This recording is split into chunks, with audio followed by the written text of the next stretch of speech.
see. It's to Cason Wallace who has checked in. Front. Inside. Cason Wallace. Cason Wallace led the NBA in steals this year. 150 of them. Number 1. Not per game, total. He's the 8th best player on his own team. Most NBA fans couldn't tell you a single thing he does on the basketball court. But the Thunder might be about to pay him 9 figures. And it's one of the hardest decisions in the league. To help us decide, let's take a look at his game. So who is Cason Wallace? He's 6'3" with a good wingspan, drafted 10th overall in 2023. The film shows he's become the perfect role player. But here's what's interesting. Average lateral quickness and undersized for a wing. So everything he does with his brain. Let's see how. Check. Fourth quarter. Let's go to work, gentlemen.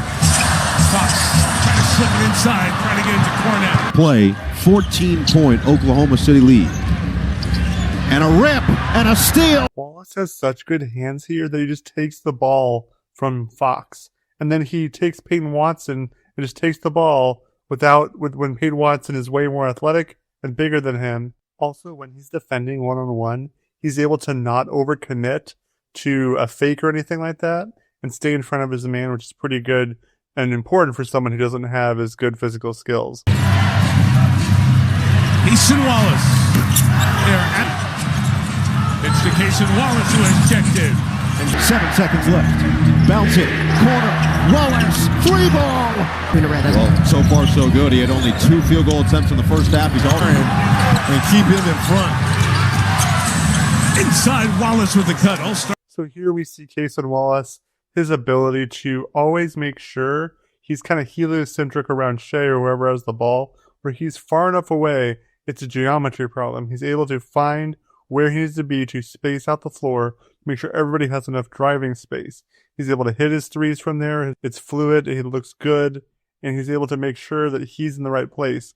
And even at the end here with a cut in the dunker spot, he's able to find the open spaces. What makes Wallace special compared to most role players is his ability to get better in the playoffs. Most role players shrink when the lights are brightest.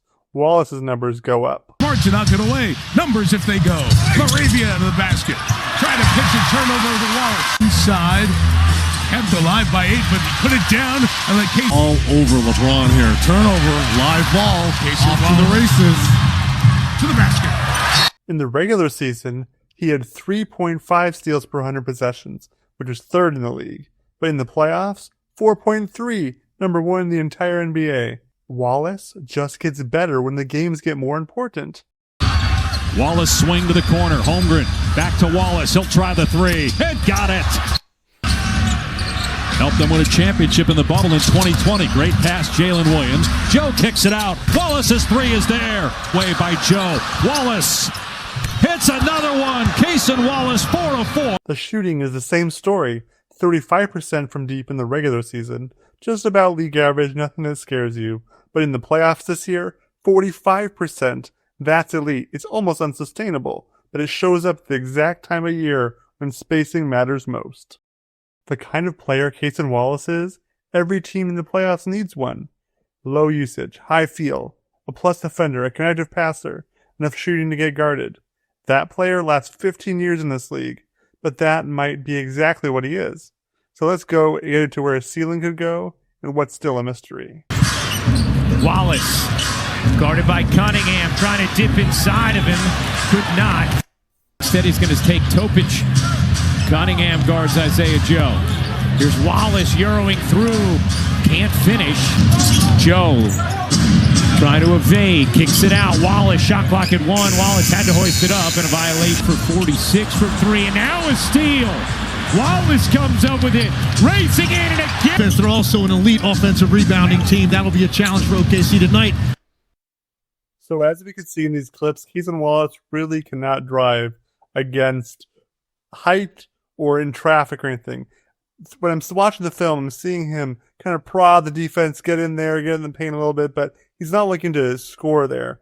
When he can try, it's either a straight line layup where there's not really anybody good against him. In the last clip we see him against Duncan Robinson, which is not a good defender. He's a shooter, and Cason can get up layup there, but he gets blocked by in transition and in the half court by Cade, and he just really can't do that. So it's really interesting to see that limitation to his game when he has so many other things to contribute. Free throw shooting department, 27th in the NBA. Here's Wallace, little slide back. Floaters, and you saw it right there. Wallace, little mid-range, is good. Just under 2 to play in the third. Cason Wallace for 3, and that one's... And then you see in a game where he has the ability to take more shots, he hits these shots. Where's the ceiling? It could be an all-star. Cason Wallace is the 8th man on the defending champs, and that's because they're deep, not because he's bad. He's the perfect role player. He has specific limitations that make it really unlikely he'll ever be the best or second best player on a good team, but with the flashes we've seen, a 15-year career is almost guaranteed. He could absolutely be the 3rd best player on a good team. It just might not be the Thunder. Within the next couple of years, Sam Presti is going to have to decide between Dort and Wallace as Shea, J-Dub, and Chet have their maxes come to fruition. Dort is more physical, a true point of attack defender. Wallace is the better shooter, the finesse player. We'll see what happens. Tell me in the comments what you think of Wallace and which one you'd keep. Check out my videos every Thursday. Have a good one.